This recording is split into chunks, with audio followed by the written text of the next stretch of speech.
Assalamualaikum warahmatullahi wabarakatuh. Nama saya Aryan Rofi'i dari Teknik Informatika Angkatan 2016. Di sini saya akan mempresentasikan hasil kerja praktek saya yang berjudul Perbaikan User Interface pada website Jurnal Prodi Pendidikan Bahasa Arab berbasis Open Journal System atau OJS. Yang pertama, lokasi KP saya yaitu berada di Prodi Pendidikan Bahasa Arab Universitas Saint Al-Quran Jawa Tengah di Wonosobo. Selanjutnya, tujuan KP saya yaitu membuat tampilan UI pada website Jurnal Prodi Pendidikan Bahasa Arab untuk menjadi lebih menarik dan lebih baik. Selanjutnya, batasan KP saya hanya terbatas pada desain antarmuka saja, tidak membuat programnya karena program website itu sudah ada. Selanjutnya, saya akan bahas sedikit mengenai OJS. OJS yaitu Open Journal System, merupakan platform pengelolaan jurnal ilmiah secara online. OJS memungkinkan pengelola jurnal untuk migrasi dari sistem pengelolaan offline menjadi online, mulai dari sebuah manuskrip dikirim oleh penulis, proses reviewing, tracking, dan sebagainya hingga manuskrip tersebut diterima untuk diterbitkan dalam sebuah jurnal. Semuanya bisa dilakukan dengan OJS.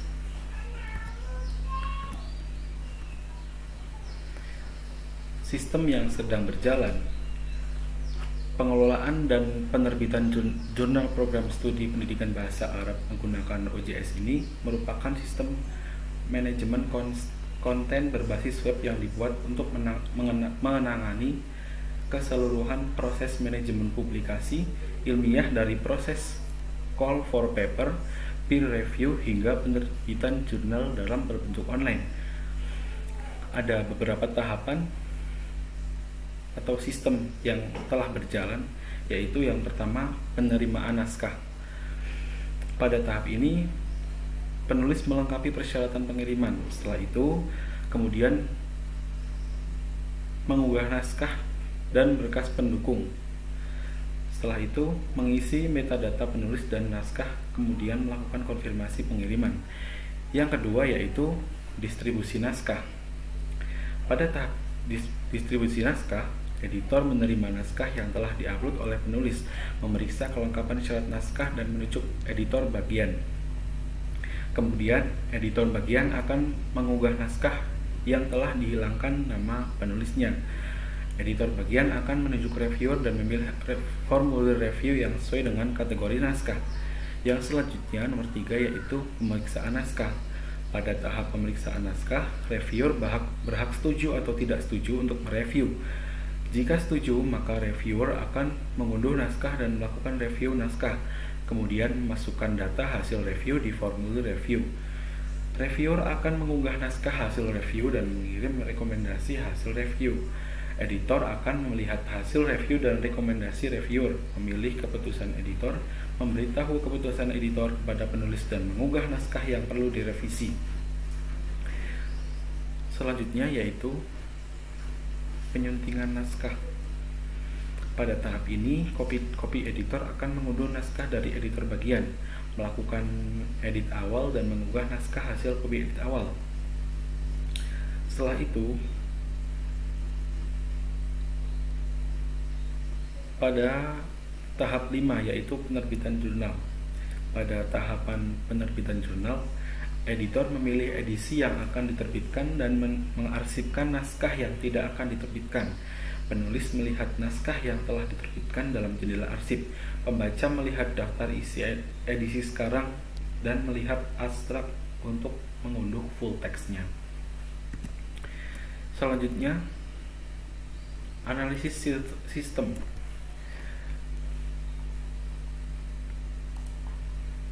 Dari pengamatan yang telah dilakukan, website Jurnal Prodi PBA sudah memiliki tata letak layout yang baik. Namun, menu-menu yang berfungsi. Namun, demikian, website ini terdapat beberapa kelemahan. Di antaranya adalah header yang kurang nyaman dilihat karena desain yang terlalu sederhana dan gambar header itu yang kurang high definition gitulah. Selanjutnya di bagian sidebar menu, fontnya itu tidak terbaca karena font yang digunakan adalah font berjenis serif. Selanjutnya pada bagian footer masih ada terlihat logo dari sistem OJS yang terlalu besar.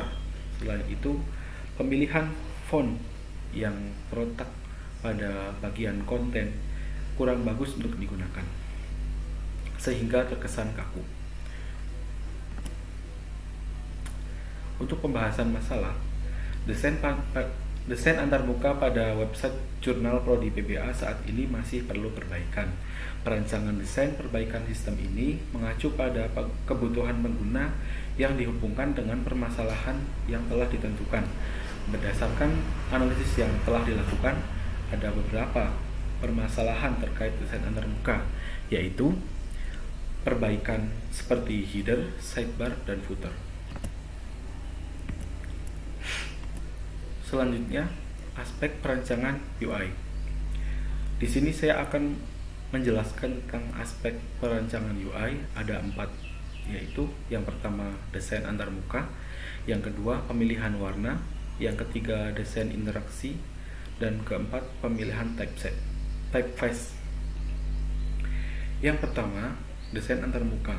Desain antarmuka pada website jurnal dibuat minimalis dengan tetap memperhatikan kenyamanan pengguna, penggabungan interface yang menarik, warna yang tepat untuk pemilihan font yang bagus, meningkatkan usability dan user experience pada website jurnal ini. Yang selanjutnya, pemilihan warna. Dalam sebuah website, skema warna menjadi hal yang penting untuk dipertimbangkan. Pemilihan warna yang tepat akan menghasilkan tampilan halaman yang berkualitas. Secara psikologis, tampilan warna website atau sistem membuat pengguna merasa nyaman dan ingin lebih mengetahui tentang kontennya. Perpaduan warna biru, putih, dan juga jingga menjadikan website jurnal Prodi PBA ini tampak lebih cerah dan nyaman untuk dilihat. Selain itu, penggunaan warna-warna tersebut akan mempengaruhi kinerja pengguna agar lebih produktif. Yang selanjutnya yaitu desain interaksi. Desain interaksi harus dibuat semenarik mungkin dan semudah mungkin karena bentuk interaksi seperti peletakan tombol maupun perintah sangat berpengaruh terhadap kenyamanan suatu website. Yang selanjutnya, penerapan typeface. Penggunaan typeface atau yang sering kita sebut sebagai font pada website menggunakan 2 jenis font yang berbeda. Font tersebut adalah yang pertama Cambria untuk jenis font serif, yang selanjutnya adalah font jenis sans serif yaitu Montserrat, yaitu jenis huruf yang tidak memiliki garis-garis kecil dan bersifat solid. Kalau yang serif tadi, font yang memiliki garis-garis kecil yang berdiri horizontal pada badan huruf. Untuk yang terakhir, saya akan membahas tampilan website jurnal Lisanan Arabia. Sebelum saya membahas tampilan yang terbaru, saya akan memperlihatkan desain antarmuka yang lama yang sebelum dirubah. Yang pertama, pada bagian header dan navigasi, tampilan header website sebelum didesain ulang cukup sederhana, dengan background warna biru dan terdapat logo dan nama jurnal. Menu navigasi berwarna putih, masih menyatu dengan background konten. Ini tampilannya seperti ini. Yang selanjutnya, untuk sidebar, sebelum didesain ulang pada menu sidebar, menggunakan teks rata kiri dengan jenis font serif dan berwarna biru. Pada bagian sidebar bawah, ini yang bawah, ditampilkan index tool visitor statik yang belum rapi ukuran gambar indeksnya. Index, tools, dan visitor yang belum rapi. Terus yang selanjutnya bagian footer ini terdapat logo OJS yang sangat besar ini ya. Dan untuk yang bagian konten, teks belum merata kanan kiri, serta ada beberapa gambar yang tidak selaras dengan ukuran konten.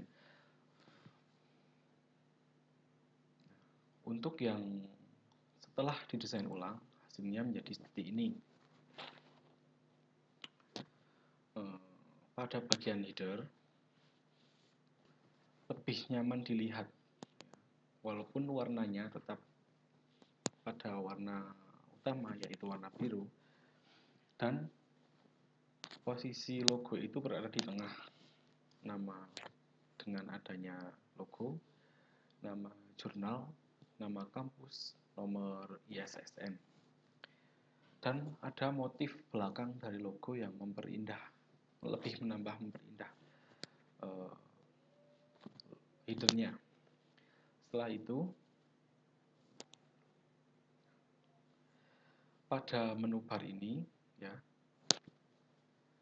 diubah menjadi biru dengan efek highlight garis bawah warna biru juga.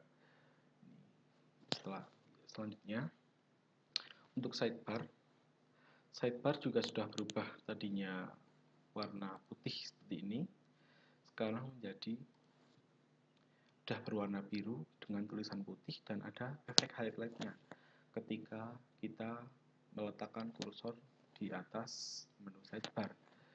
Dan pada indeks samping juga, yang tadinya indeks berada di samping, sekarang sudah dihilangkan, menjadi lebih rapi. Untuk bagian footer, nah, yang tadinya ada logo UJS PKP, sekarang sudah diganti menjadi logo indeks yang ukuran sudah seragam dan berada di posisi center atau tengah. Untuk selanjutnya, di bagian konten, teks sudah lebih rapi dengan letak kanan kiri. Ukuran gambar juga sudah disesuaikan dengan ukuran kontennya. Mungkin cukup sekian presentasi dari saya. Apabila ada kekurangan, saya mohon maaf. Dan apabila ada pertanyaan, silahkan tulis di kolom komentar. Sekian, wassalamualaikum warahmatullahi wabarakatuh.